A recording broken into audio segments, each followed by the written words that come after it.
Local news, local weather, and local sports. On your side. Channel 2 News at 6 starts now.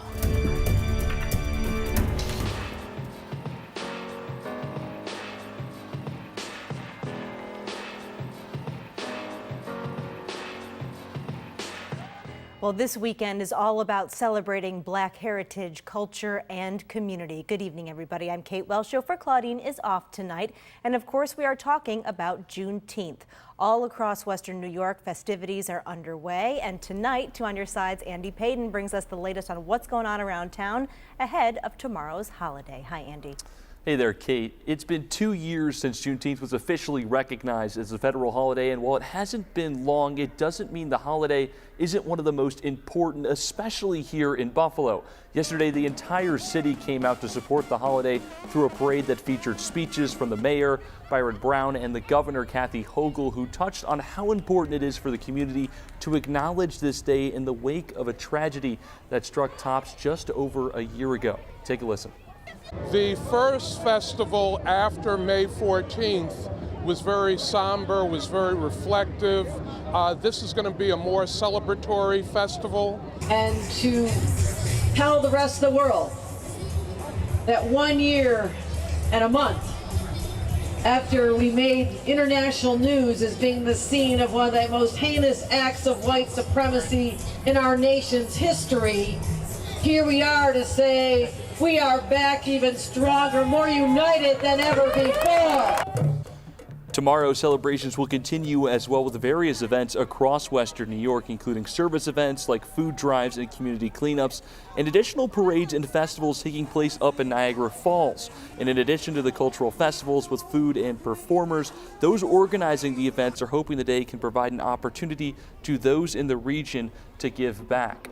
Now, tomorrow we'll be sure to have full coverage of these events, and we'll have a list at WGRZ.com on our website of all of the events taking place. For now, in the studio, Andy Payton, Channel 2 News. Andy, thank you. And we want to take a moment tonight to officially hail Queen Nana. The Buffalo Juneteenth Festival has named her as the inaugural Festival Queen. Her name is Constance Eve, and officials say she is, quote, an exemplary individual and a source of inspiration for the entire Western New York community.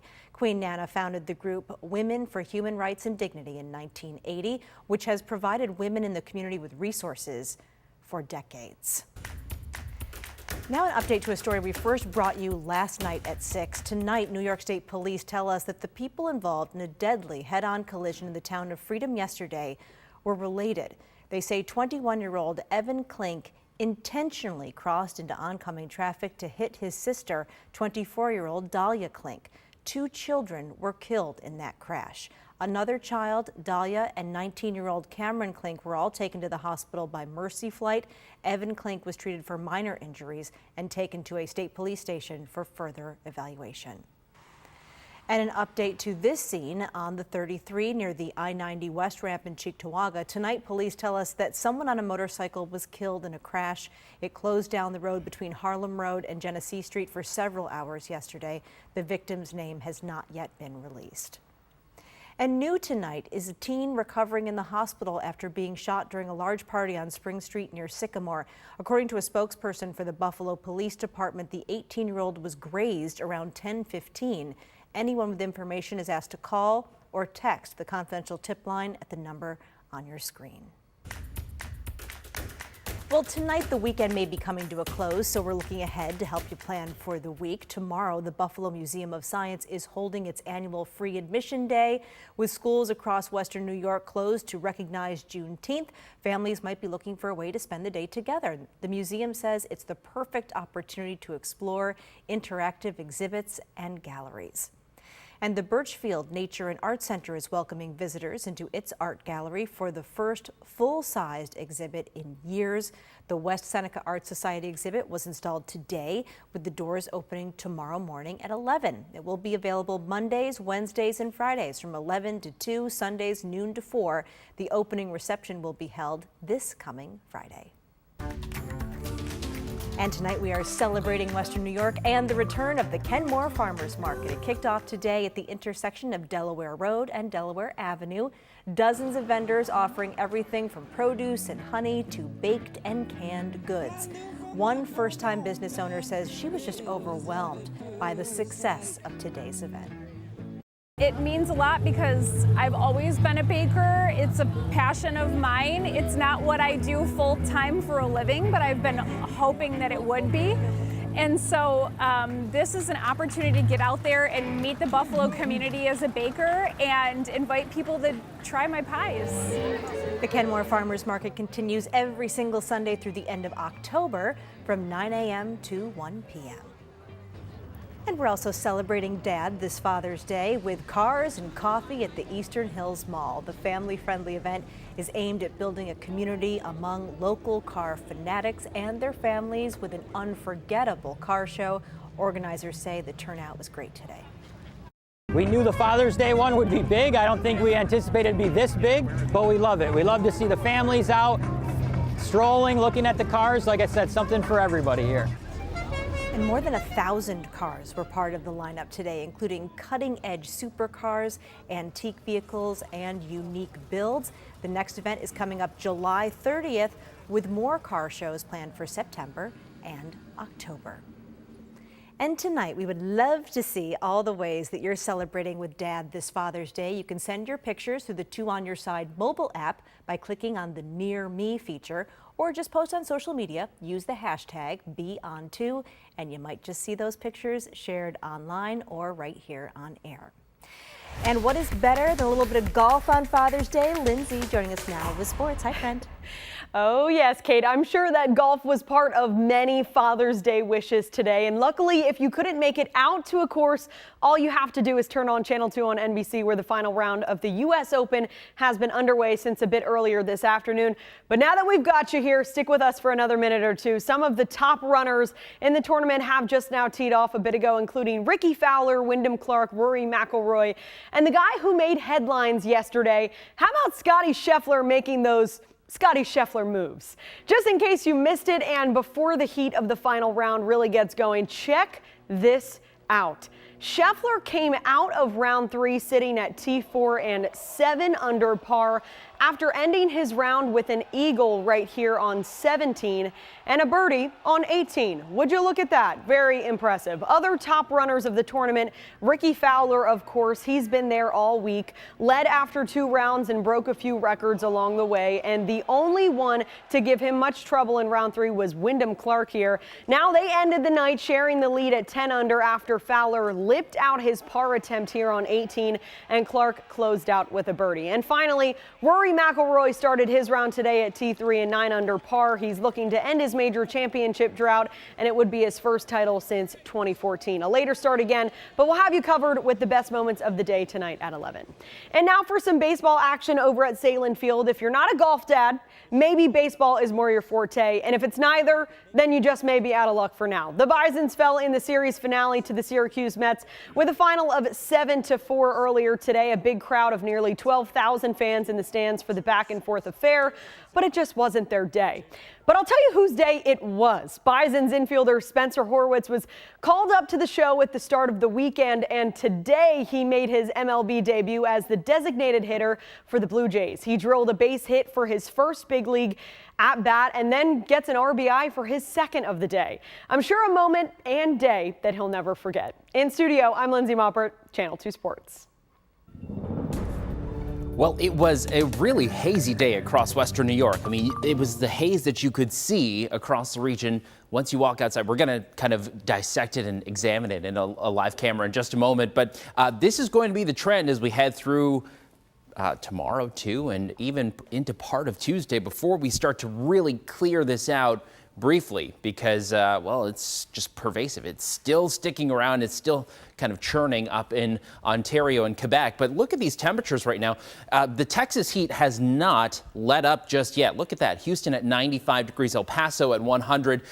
They are expecting triple-digit heat index values. No thank you. We'll say that, but we are getting into some warmth that will be headed our way, especially what is headed from the Midwest, from Des Moines and Chicago. That will make its way into Buffalo pretty soon, but we're comfortable right now. But again, there's a ton of sunshine, but you can't really see it because looks like this outside. So this is the haze that we're seeing, and it's just kind of parked here. Now, why is it just staying there? Well, that's a great question. We don't have any wind today that's really going to kind of move this out or break this up. So it is just kind of hovering there. It's stagnant. Literally, the winds are so light today that it's just sitting there. It's like if you were trying to push your car that's in park. It won't go anywhere. Now, if you have it in neutral and you have more people pushing it along, it may clear out a little quicker, but not today because this is pretty much all we've got, and this haze is sticking around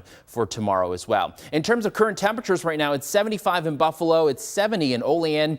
Generally, everybody has been close to 70 degrees today, especially in the southern tier, but warmer as you got towards the Niagara frontier. In terms of high temperatures, so we have kind of this cooler stretch behind us and warmer temperatures on the way. We're headed into the 80s for most of this week, and it is going to get a little more humid across western New York too. You will notice that trend, and I do think that many people will start to either have a fan or an air conditioner on as soon as we head into Monday. I don't think that's too soon. But in terms of what we have, so certainly watching this current setup where we have the smoke right now. I would say areas that have the yellow and the orange, that's where it's the most concentrated at this point. So from Buffalo down towards Gowanda, over towards Dunkirk, Fredonia, Pomfret, and also back up towards Niagara Falls, over towards Barker, Alcott, right across Lake Ontario. Certainly smoky there, and even worse as you head out towards Rochester and head out towards areas like Clyde and Rose out in Wayne County as well. So this is kind of the current setup, and you notice the winds aren't too strong, so it's not really, again, doing anything to get it out of here. What's in store as we head into the evening hours? This is suggesting that it will start to dissipate a little bit for Monday, but, you know, I would say areas north of the 90, that's where you're still going to be dealing with a bit of the smoke. And notice that it's coming from an easterly wind, so what we've got is a very light wind, so it's just going to keep it really, I'd say, kind of in the northern section of our viewing area. But as we head towards the afternoon and evening, notice it will start to kind of fill in once again. So I would say it dissipates a little bit as we're kind of working on this scale here. It does get a little better in terms of the haze, but by Tuesday, there will be some improvements. Notice that the winds start to pick up a little bit. Some more clean air headed towards Rochester, but it kind of has to work its way all the way from the northeast to Buffalo. So we'll kind of watch that. No change to the drought monitor. We get these updates on Thursdays, but it's really dry. Lawns everywhere have been really parched. So we expect maybe a shift in kind of the moderate drought as we head towards Thursday, just because kind of had to account for some of the rain that fell last week. So just abnormally dry conditions as you head further east. But in terms of what's on the way, not much. So let's take you to Monday morning. No issues for those that have the day off. You do get to enjoy sunshine. It's just the haze that you have to deal with. A few clouds during the afternoon. Some of these try and squeeze out a brief shower, and I want to stress like super brief, but not really going to be all that intense. Now, once we get to Tuesday, watch as some of those showers start to try and bubble up in the southern tier. I do think that this is the best possibility as we get a little bit of that heat in the afternoon, especially towards the state line. Bradford, McKean, and Power counties definitely expecting better chances for some rain showers, but I would say it kind of hugs the southern tier. Notice that everyone from Kenmore and Hamburg and Springville, Batavia, and northward, you're dry on Tuesday. So that's why we're just predicting a little bit of rain shower activity. Some of them could have an isolated rumble or two of thunder in some of those cells as they kind of bubble up during the afternoon, but it is not going to be a significant torrential downpour. But by the time we get to Wednesday, we're expecting possibly another shower. But again, these are so imprecise at this point because it's Sunday and we're trying to look ahead to Wednesday. I would not bet on that just yet. So this is a system that's going to kind of just swing by and bring some of those showers to the state line. We're watching that kind of work its way through on Tuesday. Now Wednesday, again, this is trying to push some of that moisture back in. I don't expect that to happen, but Wednesday certainly has a bit of a question mark just because, you know, I'd say that it's like a coin toss at this point in terms of if it happens and if it materializes. Now, Thursday is a great day, but Friday, that's when things are going to start to change. So the clouds are with us for Friday, and notice some of those rain showers trying to work their way into western New York. I'd say Friday, especially for the second half of the day. Towards the afternoon and into the evening, that's when we're expecting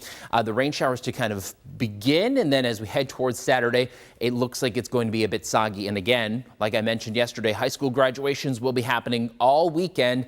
And it looks like we will be dealing with some rain. I would say probably Saturday afternoon is also kind of the core of the rain. Some of this will linger into Sunday as well. So we're going to watch that really closely because this is much needed rain. But this hugs the entire eastern seaboard. But this is just one model, so we have to kind of wait.